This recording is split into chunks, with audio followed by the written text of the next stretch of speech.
Hola, ¿qué tal? Buenas tardes. Este es su programa Aprendamos Economía y estamos transmitiendo del canal 35.1 de TV UJAT aquí en el Centro de Comunicación y también pues, está transmitiéndose a través de Radio UJAT, La Voz Universitaria en el 107.3 de FM.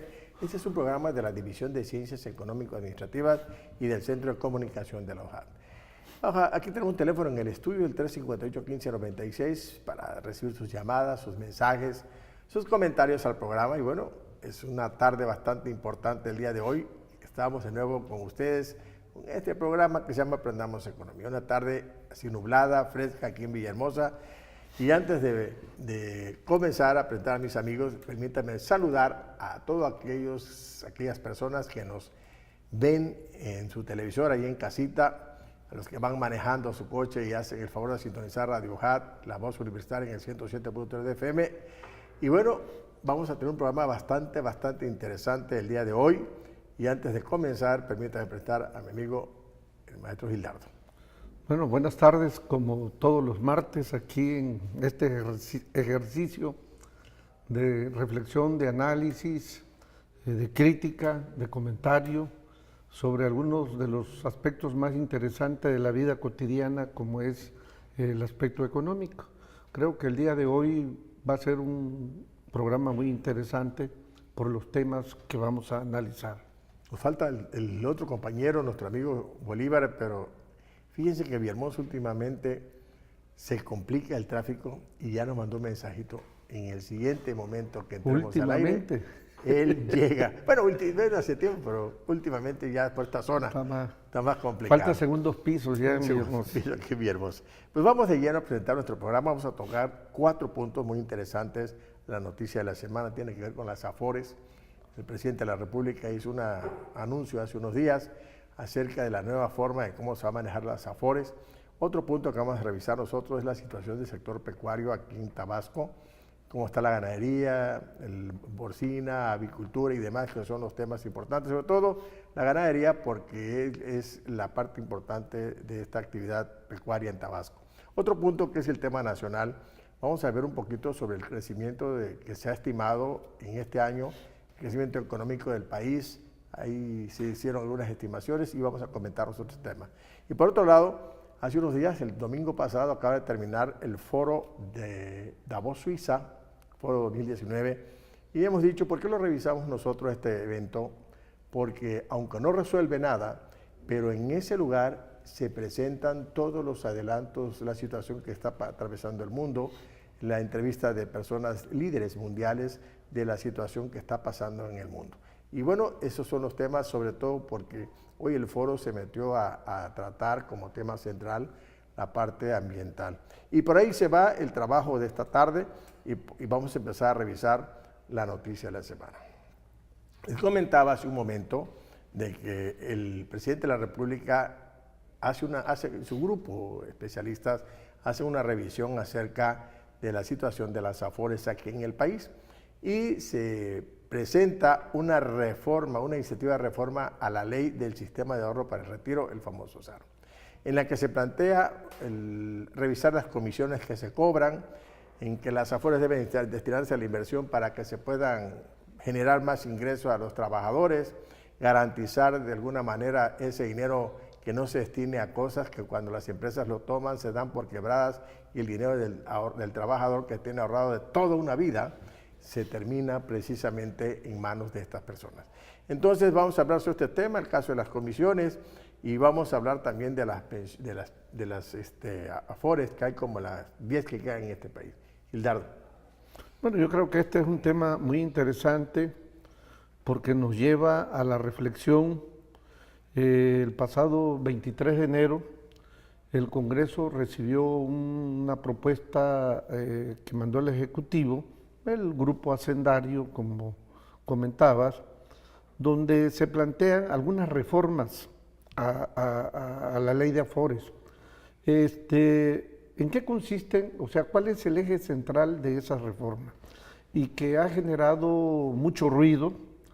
¿Por qué? Porque finalmente los AFORES es el dinero que todo trabajador, conjuntamente con el patrón, conjuntamente con el gobierno, pues ahorra para su retiro y va a vivir de esos Cuando llegue recursos. esa última ¿no? etapa de su vida, ¿no?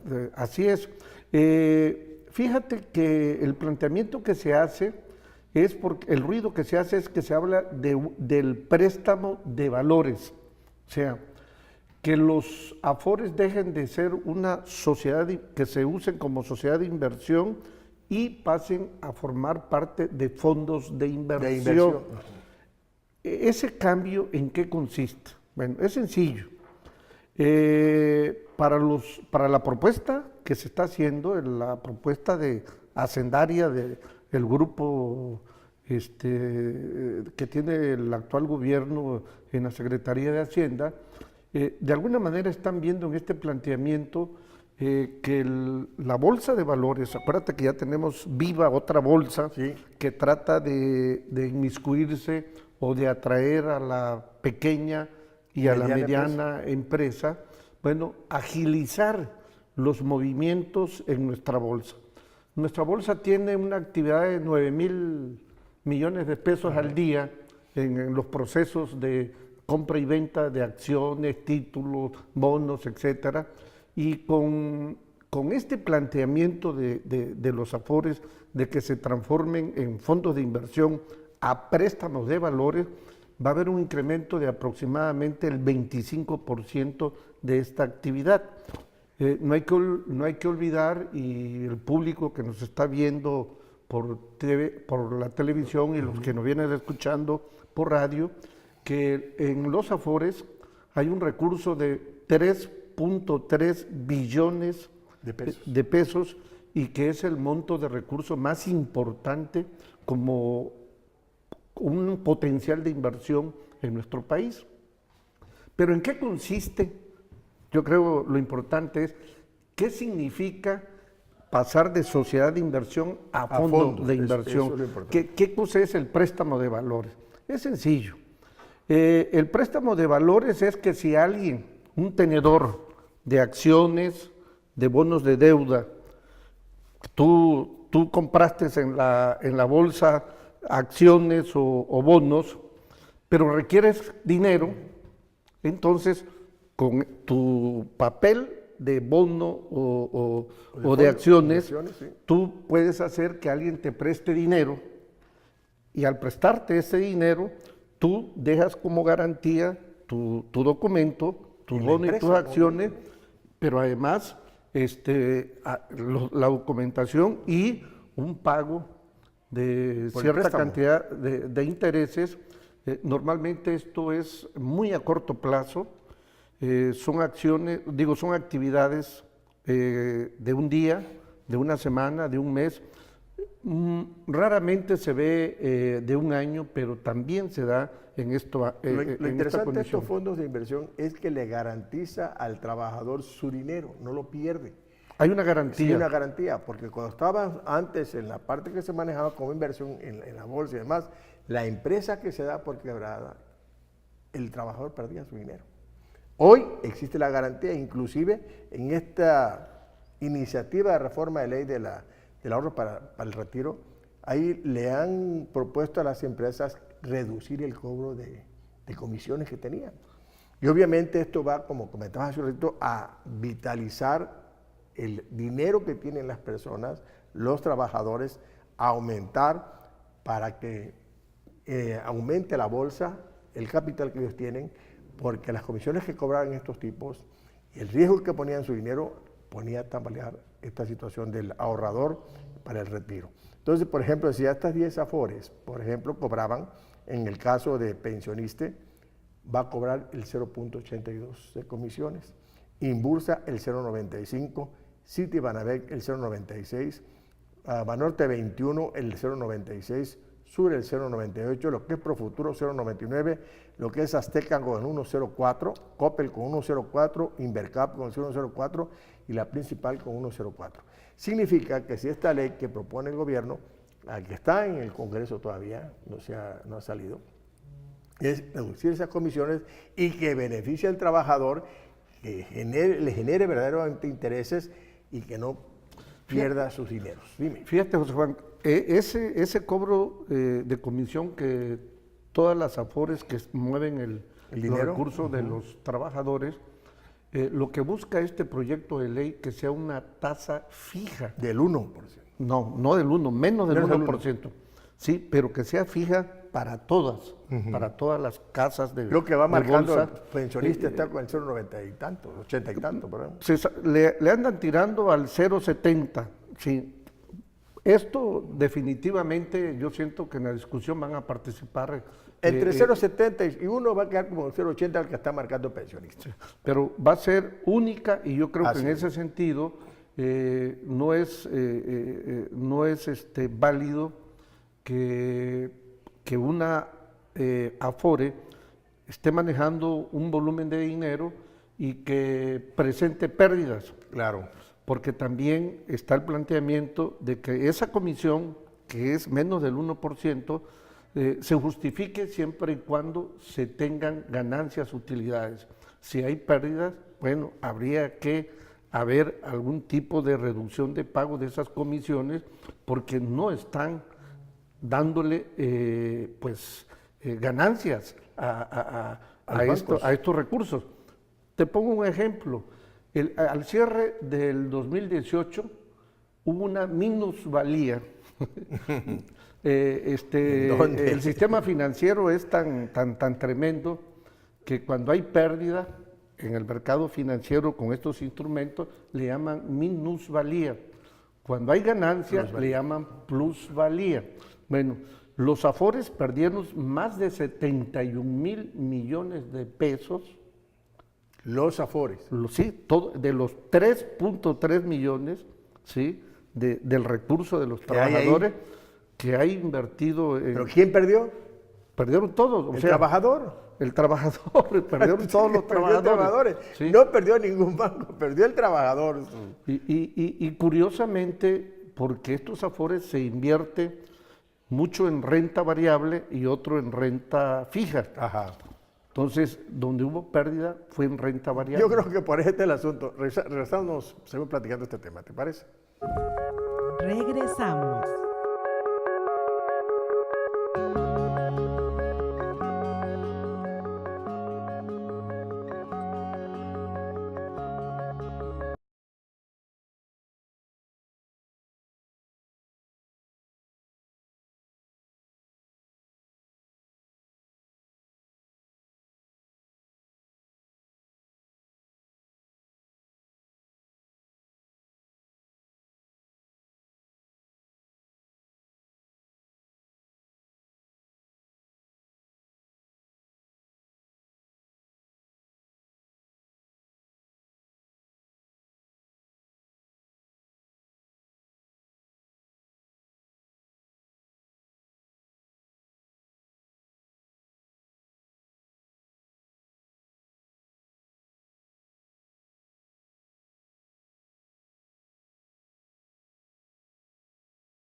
Continuamos.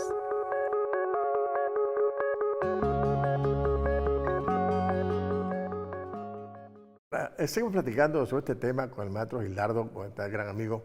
Y bueno, estamos cerrando un poquito este tema de la Afore y vamos a entrar a hablar acerca de la situación pecuaria en el estado de Tabasco. Gilardo, cerremos un poco lo que esto para que no quede en el aire. Bueno, yo creo que los Afores es un problema muy complicado en nuestro país porque todos los trabajadores que aplicaron la ley de antes del 1973 se jubilan y adquieren de su sueldo, lo paga el Estado, Y todo el mundo hace eso. el 70%.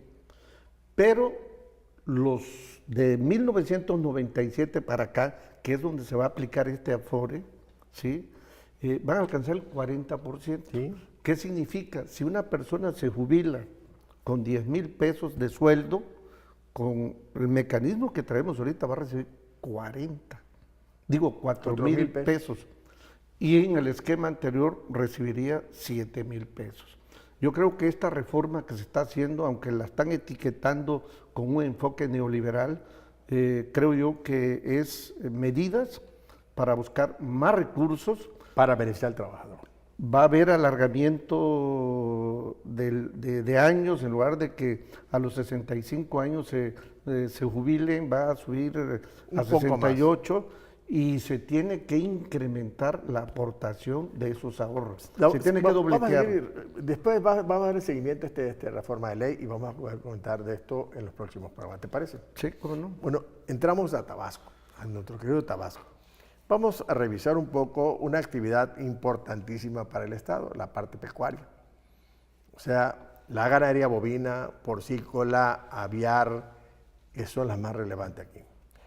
En el caso de la ganadería bovina, que es la parte más importante de Tabasco, dedica el 50.7% de la superficie a esta actividad.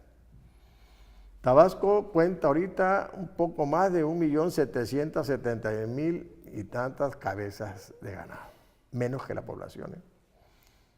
46% participa, ocupa el 10º lugar a nivel nacional y presenta el 98% de la producción en el estado de Tabasco. En el caso de la producción porcina, solo representa el 1.84% y la ovina, o sea, por los borregos, el 0.94%. Estos ocupan cierto lugar a nivel nacional, el 18 y el 27% lugar. ¿Cómo se maneja la ganadería aquí en Tabasco? De forma extensiva y tiene conflictos como de poca márgenes de comercialización. Se piensa que para que esto sea rentable deben tener por lo menos 35 cabezas las personas, pero el 50% de los productores ganaderos de Tabasco solo tienen 19 cabezas o menos de ganado. ¿Qué afecta a este sector?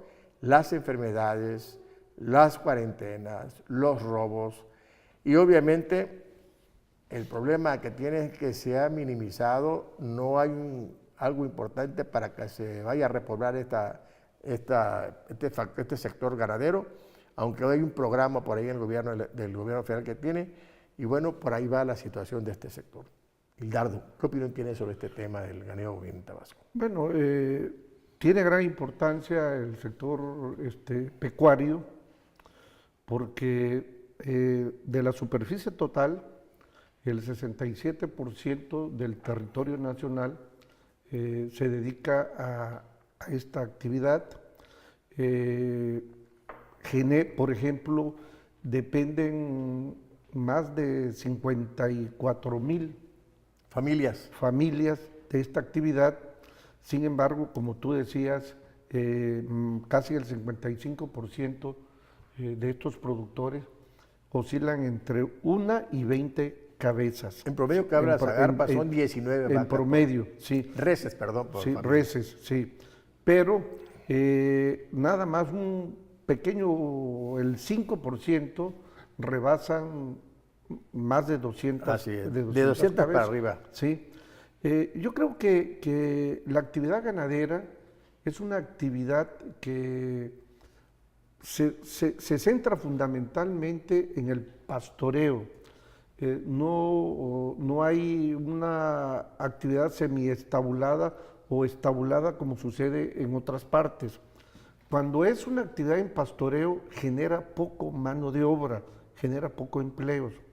Si la actividad ganadera se fuera enfocando a semiestabularlo o hacerla estabulada, bueno, tendríamos un brote de trabajo fabuloso, sería una atracción de generación de empleo. Regresaríamos a la etapa cuando se había suficiente más ganado que personas en el estado.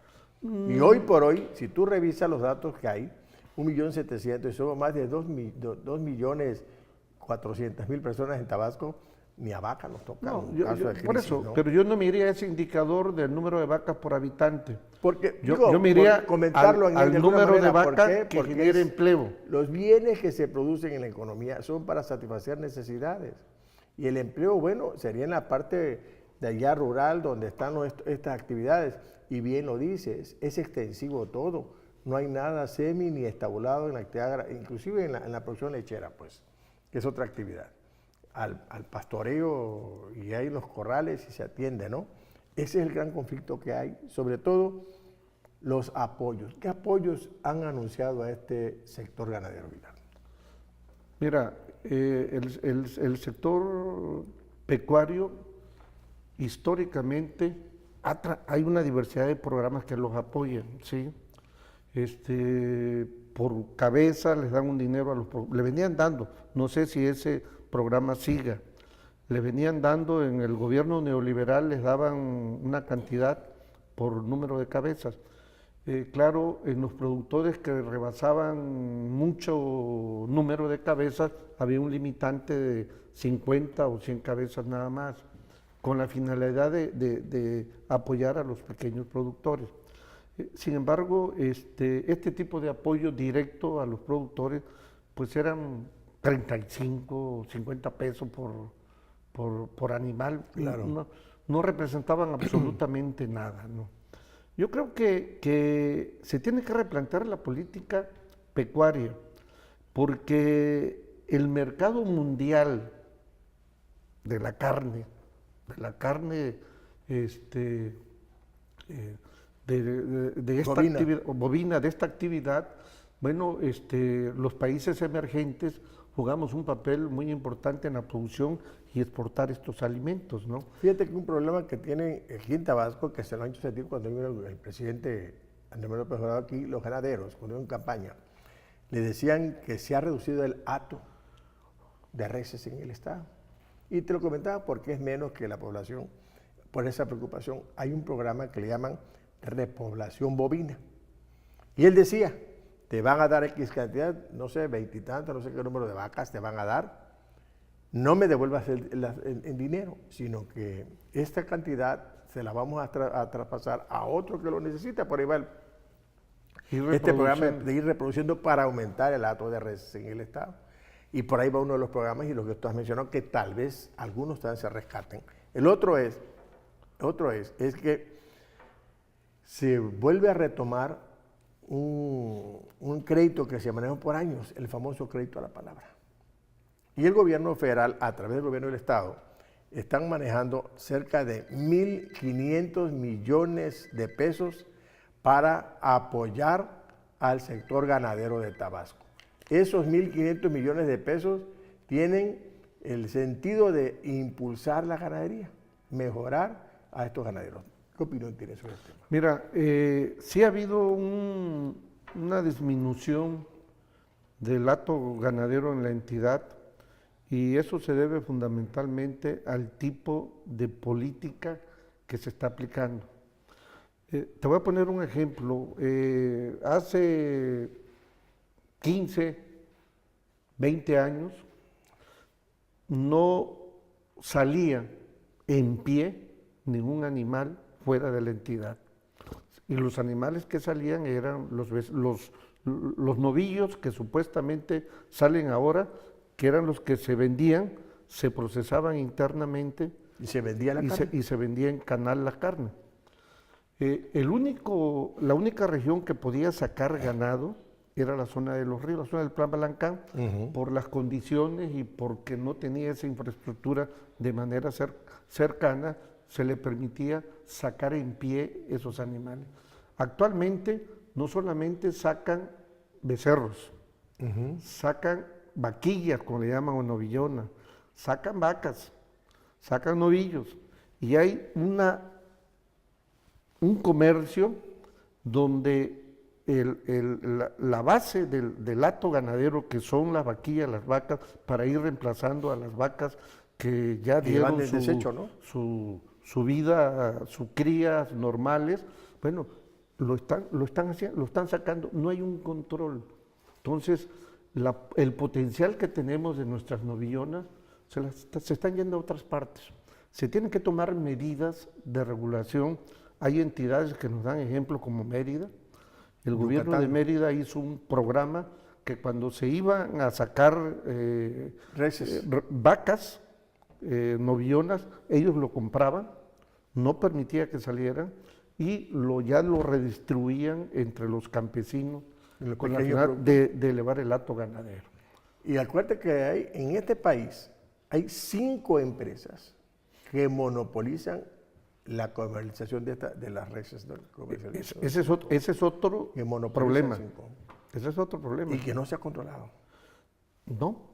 Antes estas empresas competían en precios comprando aquí.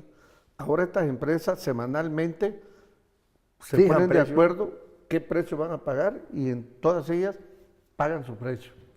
Y bajan el precio y perjudican al ganadero. Claro, ¿no? Pues, su tónica, ese es el monopolio, ¿no? Claro. Entonces, yo creo que por ahí este es un problema que presenta la ganadería en el estado de Tabasco. Se necesita repoblar el hato ganadero. Tal vez este programa que tienen los de Yucatán, de que no permitir que salgan, que el gobierno pueda comprar esas reses y poder hacérsele llegar a los que tienen 19 o menos reses de ahí en su pequeña propiedad. Yo creo que por ahí debe ser la parte y podría resolver de alguna manera el problema que tiene el sector ganadero. Decías. Fíjate que el dato que tenemos del 2017, porque era 1.659.680 cabezas, o sea, parejo. Es la región de los ríos la que más ganado tiene. Yo creía que la zona sería interesante revisar esos temas, pero regresando seguimos platicando, ¿te parece? Ok. Regresamos.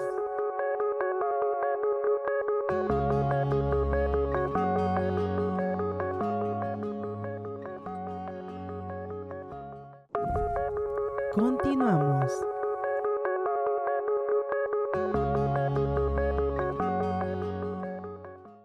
Seguimos platicando este tema de la situación del sector pecuario aquí en Tabasco, pero tenemos un teléfono en el estudio, el 358-1596, para recibir sus llamadas, sus mensajes.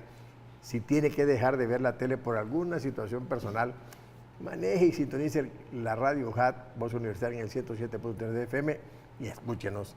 Pero si está en casita, sintonice el 35.9 de TV UJAT y aquí estamos con ustedes platicando temas de interés local del Estado, nacional, internacional y también de esas noticias que hoy por hoy salen al día. Estamos comentando, Hildardo y yo, acerca del tema de la situación de la ganadería en Tabasco, que es la principal actividad, representa el 98% de las actividades productivas de Tabasco, aparte de otras como el petróleo y demás, pero es la tradición en Tabasco la ganadería. Decía Gilardo. Sí, que cómo está distribuido el hato ganadero en la entidad es muy interesante. Yo pensaba que era Balancán o Huimanguillo donde mayor número de reses hay. Ajá. No, es Macuspana. ¿Sí? En Macuspana hay más de 271,000 cabezas de reses. Le sigue Huimanguillo con 233,000 y Balancán con 231, ¿sí? Pero en términos regionales, la zona de los ríos, la que mayor número de cabezas de bovinos tiene, le sigue la zona de la sierra por el peso de Macuspana. En tercer lugar está la zona de la Chontalpa, bueno, y en último lugar la zona del centro. Así es.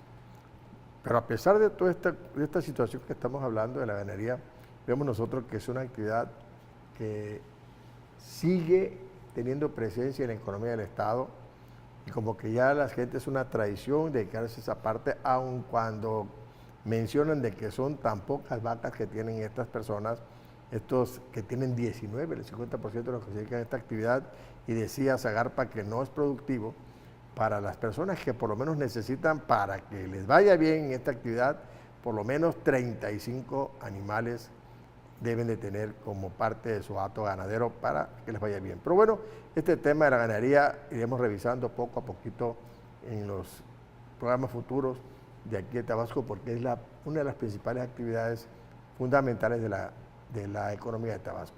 Pero hoy por hoy, que va a relacionar con estos temas, Gilardo, acerca de la situación del crecimiento de la economía.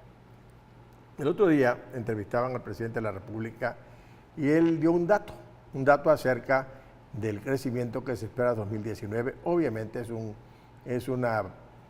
comentario muy temprano, estamos apenas en el mes de enero y según lo que hemos revisado nosotros, pasando diciembre, que es el trimestre de la economía, donde se presenta el mayor crecimiento de la economía, entrando en enero, la economía no crece, crece al 0.5%, por varias razones. Aquí comentamos las causas.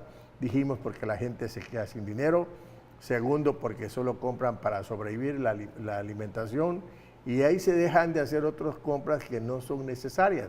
Entonces, decir hoy que la economía va a crecer a menos del 2 o al 2 es bastante tempranero, pero sí, porque en este primer trimestre del año es el trimestre donde menos observamos el crecimiento económico. Se atrevió a decir el presidente de la República que creceríamos al 2%. Hay algunas estimaciones que tiene el Banco de México y el Fondo Monetario. El Fondo Monetario coincide con el presidente de la República y el Banco de México baja esta estimación al 1.7 y 2.7%. Dicen ellos. ¿Qué opinión tienes tú sobre este tema, Gilardo? Mira, yo siento que en economía siempre hacemos proyecciones. Claro.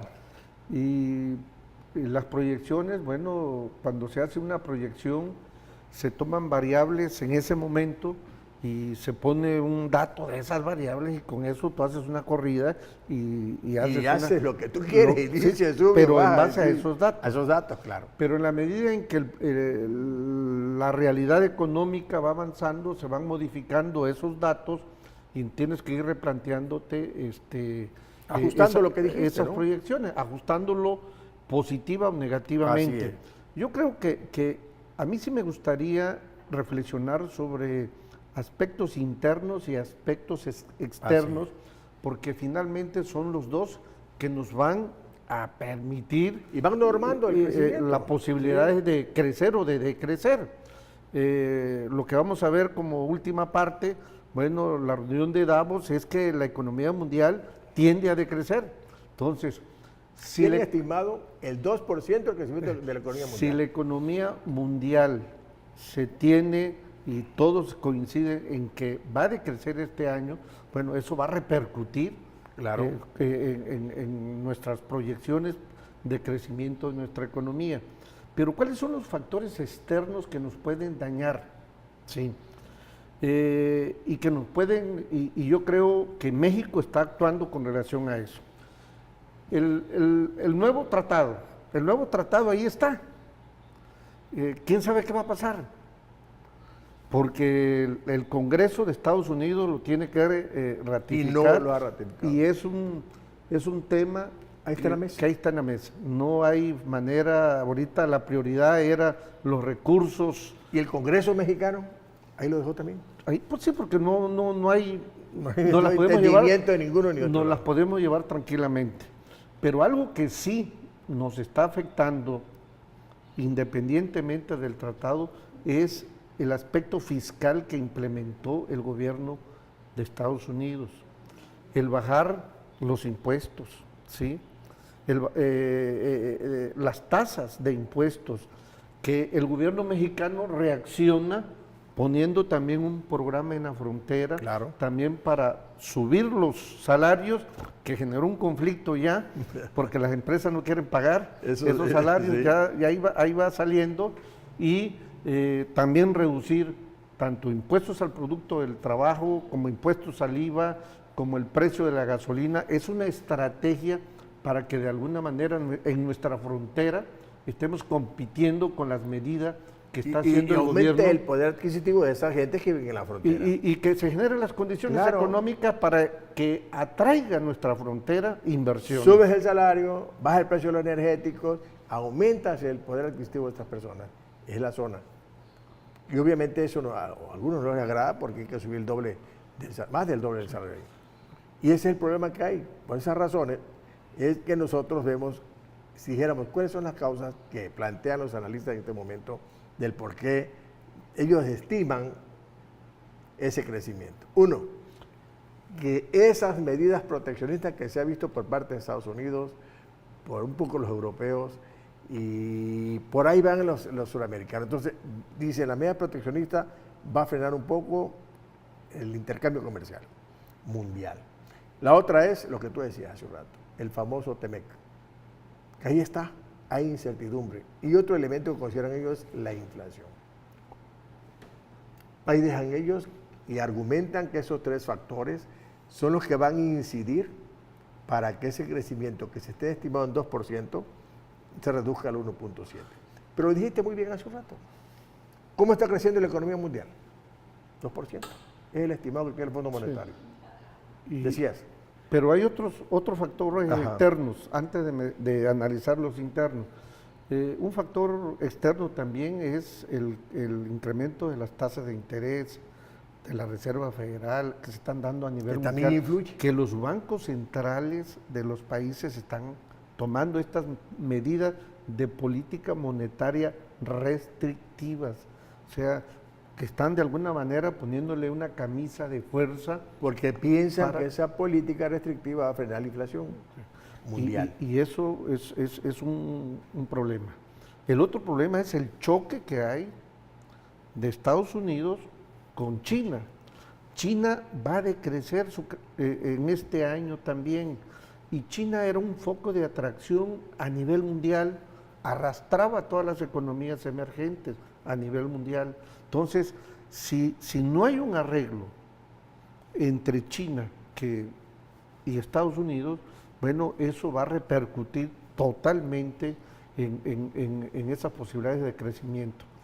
Y lo del Brexit, que ahí está, ya ahorita ¿Están atascados en eso? Están atascados, se va a dar sin negociación. Ya hay una línea ahí que está agarrando fuerza, que no aceptan las propuestas de la Comunidad Económica. del que está negociando la primer ministro Theresa May con la Unión Europea, que lo más correcto es que van a partir de cero, y de cero es que van a tener que negociar comercialmente todas las políticas que tengan que hacer con la Unión Europea, pues la van a ir individualizando, no va a ser en paquete, y eso va a generar volatilidad a nivel mundial y sí nos va a repercutir también, porque la economía eso va a inducir a que las condiciones para el crecimiento sean menores. Pero hay otro detalle internamente, por ejemplo, el Tren Maya que se va a construir, la refinería aquí en Tabasco, el que se va a repoblar con árboles el territorio mexicano. Si tú revisas estos proyectos que generan empleo, que generan inversión, seguramente va a contribuir de alguna manera al crecimiento de la economía. Hoy por hoy, a mí se me hace muy temprano dar esos datos que dieron, porque ahorita está el gobierno enfrascado con el problema del robo de combustible y que de alguna manera eso también internacionalmente ha apoyado y ha beneficiado al gobierno mexicano con esta política de frenar el robo de combustible. Yo creo que en los tiempos que vienen, en medida que van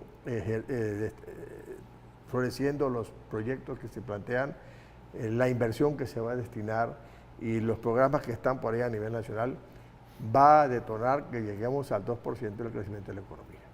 Es una tónica a nivel mundial, yo creo que por ahí va a estar el asunto y veremos quizás 2 o más. Los más conservadores hablan de menos, pero yo creo que en la medida que vaya invirtiendo el gobierno federal en estos proyectos que ya están ahí, que ya están a punto de arrancar, habrá inversión, empleo, consumo y crecimiento de la economía. ¿Tú qué opinas? Fíjate que hay una corriente interna que dice que hay mucha incertidumbre, que la incertidumbre es el factor número 1 que va a, de alguna manera, condicionar para que nuestra economía no crezca, que le tienen temor a las nuevas políticas del nuevo gobierno. Y está sucediendo todo lo contrario. Se creía que ahorita en enero la tasa de inflación iba a tomar otra vez alza porque el precio de la gasolina iba a subir, que el tipo de cambio, nuestra moneda, todo eso. Se apreció el dólar, todas las cosas son diferentes y yo creo que por ahí todos los agoreros dijeron tantas cosas. Y su argumento de que va a decaer el crecimiento de la economía por la falta de inversión privada, bueno, la inversión pública parece ser que es la que promueve, es la que va a mover así este es. desarrollo. Regresamos, segundo platillo, ¿no te parece? Regresamos.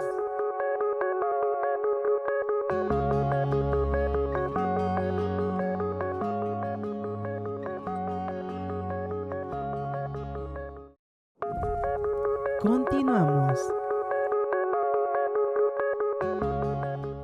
Estamos de regreso con el programa Aprendamos Economía. Estamos platicando, Gildardo y yo, estos temas de interés nacional, el crecimiento de la economía de México. Y ahí vamos a dejar un ratito este punto porque vamos a seguir dándole seguimiento porque apenas estamos empezando el año, o el primer mes del año, y en donde no crece la economía porque no hay gasto, no hay inversión y eso da ahí para mucho que esperar. Vamos a hablar acerca de este tema internacional del Foro de Davos, Suiza, que se celebró el 21 al 26 más o menos, el domingo pasado terminó allí en Suiza y tuvo una agenda bastante interesante que me atreví a copiar algunos puntos. Por ejemplo, hablan del cambio climático, ese fue el tema central del Foro de Davos, Suiza, porque la contaminación y la pérdida de hábitat del ser humano va deteriorando el planeta. La cuarta revolución social acerca de los dineros que tienen que gastarse en programas para impulsar el crecimiento de las economías, los modelos fiscales alternativos, los modelos de ingreso básico, la propiedad de datos, una estrategia de creación de empleos de la cuarta revolución industrial, una nueva forma de aprendizaje a través de las TICs, una nueva arquitectura en la cooperación cibernética, el Alzheimer también se tocó ahí, un problema que hay a nivel mundial. Se habla que va a haber más de 400 millones con problemas de Alzheimer en el mundo, los mercados automatizados, un mercado sostenible que se tiene que construir y poner fin a la crisis de la corrupción. Ahí se tocó este tema de la corrupción, pero también vemos ahí los grandes ausentes, los líderes mundiales que no asistieron, y dicen por ahí los especialistas que esta ausencia demuestra que el mundo está en crisis política aparte de la crisis económica. No estuvo Donald Trump porque está enfrentando el problema que tiene de paro o cierre de su gobierno. No estuvo la primer ministra de Inglaterra, Theresa May, por el problema que tiene con el Brexit, que todavía no salen de ese compromiso con la Unión Europea. No estuvo el presidente Emmanuel Macron, por protestas callejeras que tiene en París. Y el presidente chino Xi Jinping, porque está preocupado por la desaceleración de la economía china. Tampoco estuvo el primer ministro de la India, ni el de Zimbabue, que son líderes mundiales. Y el presidente Andrés Manuel López Obrador tampoco fue por la situación que nosotros estamos viendo del robo terrible que hay de energéticos en el país, en Pemex, y porque también está arrancando los programas que va a poner en marcha en su gobierno. Y de ahí fueron otra serie de personas que trataron estos temas. Prácticamente todo giró en el cambio climático. Es una preocupación mundial, a nivel mundial, y que también debe estar pendiente a nosotros, ese cambio climático por la contaminación y, como dicen ellos, la pérdida de hábitat amenazan el sustento, el bienestar humano y nuestro entorno natural. Y la pregunta que hicieron ellos ahí, ¿cómo pueden los líderes tomar medidas para salvaguardar a las personas y al planeta? Esa es una enorme preocupación que hay. En ese foro, como tú hemos dicho aquí, no se resuelve nada, pero ahí se ventilan los grandes problemas mundiales que hay y hoy por hoy estos gobiernos tomaron como eje central muchas cosas, pero fue el caso del cambio climático. ¿Qué opinas, Gildardo, sobre este tema? Bueno, mira, lo que acabas de comentar, que no hubo presencia de algunos líderes mundiales, eso refleja el sentido de esas reuniones que se hacen anualmente. Sí, no resuelven, pero se plantean es un turismo en hielo. Véanme, el de véanme, aquí estoy. Aquí estoy, sí, porque finalmente pues, se llegan a hacer comentarios y todas las propuestas que se llevan, pero finalmente queda en eso, en comentarios y en propuestas. Muchas de ellas se sustentan en algunas reflexiones interesantes y nos permiten proyectar qué es lo que va a suceder en el año. Y te pongo un ejemplo. Las grandes empresas tecnológicas, como Uber, un ejemplo, o Google, son como 5 o 6 las grandes ahorita, están manejando salirse de la bolsa. ¿Sabe lo que significa salirse de la bolsa? Bueno, abandonar porque la parte financiera, ¿no? la parte financiera y quiebre de las bolsas. porque están viendo que la recesión está en puerta. Yo diría, la crisis del 2008 no ha terminado. Claro, ni de 1970 tampoco. Del 2000, bueno, porque hay un ciclo de crecimiento bien, pero del 2008 a la fecha no hemos salido. Han habido curvitas de crecimiento, pero la tendencia es que hay algunos teóricos que le llaman la Gran Depresión a la crisis. Ciclo que duran hasta 60 años, que empezó en los 70 y no ha terminado. No ha podido zafarse y están viendo un regreso fuerte. Entonces, un regreso fuerte porque ellos mismos saben que el valor de sus acciones están altísimamente cotizadas. Sobreinfladas, ¿no? Infladísimas. Entonces, ahorita que están en la coyuntura de sacar infladamente esos recursos, pues lo tienen que sacar y meterlo a la economía real, no hay de otra manera. ¿Y a dónde lo guardaría? ¿No? O pues, se le va a hacer talco, se lo tienen ahí en billetes, sí. ¿no? Tienen que comprar algún otro tipo de activos, ¿no? Y vincularlos a la economía real.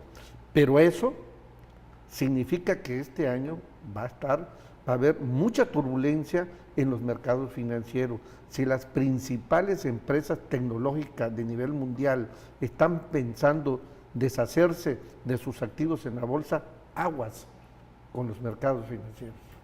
Pues son empresas que marcan la tendencia de los mercados mundiales.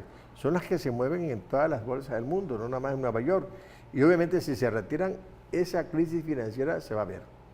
Y obviamente todos estos detalles que se plantean aquí, en este evento del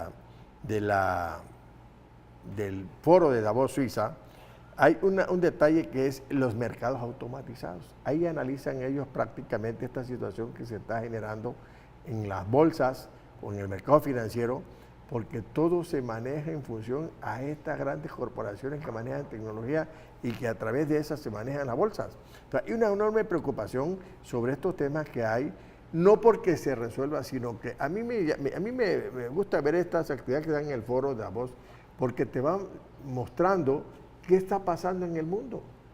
No es el único lugar donde si tú te conectas y empiezas a ver lo que están revelando ellos ahí, te vas a enterar qué está pasando, cómo está funcionando este foro, qué está pasando en el planeta. Todo lo que están haciendo todas estas organizaciones y que tú no sabes qué están haciendo. A mí me llama la atención esto de los mercados automatizados, los modelos de ingresos básicos. Están planteando ellos una forma de cómo generar ingresos los gobiernos.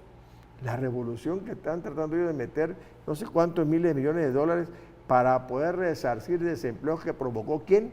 La cuarta revolución tecnológica o la industrial. Entonces, ahí está el problema del tema que estamos revisando de Davos Suiza. Decías, te quité la palabra. Sí, otro punto que recalcaron los banqueros que llegaron a este foro es que hay muchos bancos, dice, que hay muchos bancos y las condiciones financieras, económicas, va a generar problema que sería bueno, sería sano fusionarse. Claro. Fusionarse entre bancos, eso le daría... Monopolio. Aparte del monopolio, pero le daría condiciones de enfrentar, por ejemplo, a toda esta volatilidad financiera que están viendo que se va a presentar. Yo creo que en ese sentido, bueno, el turismo de Davos es bueno porque hay algunos intereses que marcan alguna tendencia de los futuros problemas que se nos pueden presentar. Inclusive ahí hubo un especialista, me llamó mucho la atención, que dice que influye mucho para desarrollarnos no hay que actuar negativamente, sino que hay que hablar positivamente de las cosas para que eso te impregne de energía. Me acordé de la esposa de un exgobernador de un estado vecino, que encontraron yo merezco, ¿cómo ponía? Yo merezco ser rica, yo merezco esto, yo merezco... Todos sus merecimientos. Todo merecía en la libreta, porque eso supuestamente te traía energía positiva y podía lograrlo, tenía una ¿no? bodegota ahí donde tenía todo, se lo merecía, ¿sí? Pero yo creo que el no haber presencia de figuras tan importantes que definen la situación de la economía mundial, porque hay otras reuniones, cuando se reúne Claro. el G7 o el G8, porque ya no sé, 20, luego 15, corren a uno, todos. sacan a uno, meten a otro, es ahí donde realmente Pero que se reúnen los gobiernos de esas sí, economías. donde ¿no? ahí definen las políticas que se van a aplicar. Pero buen paquete tienen los bancos centrales, porque los bancos centrales no hay afinidad en las políticas monetarias que se aplican a nivel mundial, y eso es uno de los grandes problemas. No hay afinidad porque cada economía, independientemente de la globalización, que supuestamente el mercado mundial determina las condiciones de los países, a nivel nacional muchos países aplican criterios totalmente diferentes a lo que supuestamente debería de ser algo homogéneo, algo idéntico, que deberían de ir acorde con todas las políticas monetarias de estos bancos centrales. Fíjate que a mí me llama la atención dos cosas, y antes que cerremos el programa, porque ya estamos en la recta final, es la nueva forma de enseñanza que sean ellos. Fíjate que te voy a leer rápidamente esto, dice que con los rápidos avances de la inteligencia artificial, están preocupados cómo manejar, cómo contribuirían estas personas que estudiarán en estas universidades su aportación a la economía y a la sociedad. Y la pregunta es, ¿qué valores, comportamientos y habilidades se deben enseñar a la nueva generación para que sean ciudadanos responsables en la vida y en el trabajo? Esa es la pregunta que hicieron, la nueva forma de enseñar en la institución de educación superior. Y por ahí van las cosas en este grupo de Voz Suiza. Bueno, ya estamos cerrando prácticamente el programa, Gildardo. Vamos a cerrar con algunos comentarios o conclusiones personales. ¿Tú qué opinas sobre estos temas que hemos tocado, esta parte del foro y lo que ha pasado en la economía del este del país? Bueno, yo creo que estos temas ahorita le estamos dando una salpicadita. Yo creo que en el proceso de los programas siguientes debemos de profundizar un poquito más. Muy bien. Para que quede claro. Muy bien. Pues ya nos vamos. Saludamos al maestro Caro, que está en máster, a Viola, que está en cámara, al maestro Samuel, a Viola, a la maestra Claudia, a todos aquellos que hacen posible el programa Aprendamos Economía. Y nos vemos el próximo martes aquí, en Canal 35 de TV UJAT y en Radio UJAT. Hasta pronto.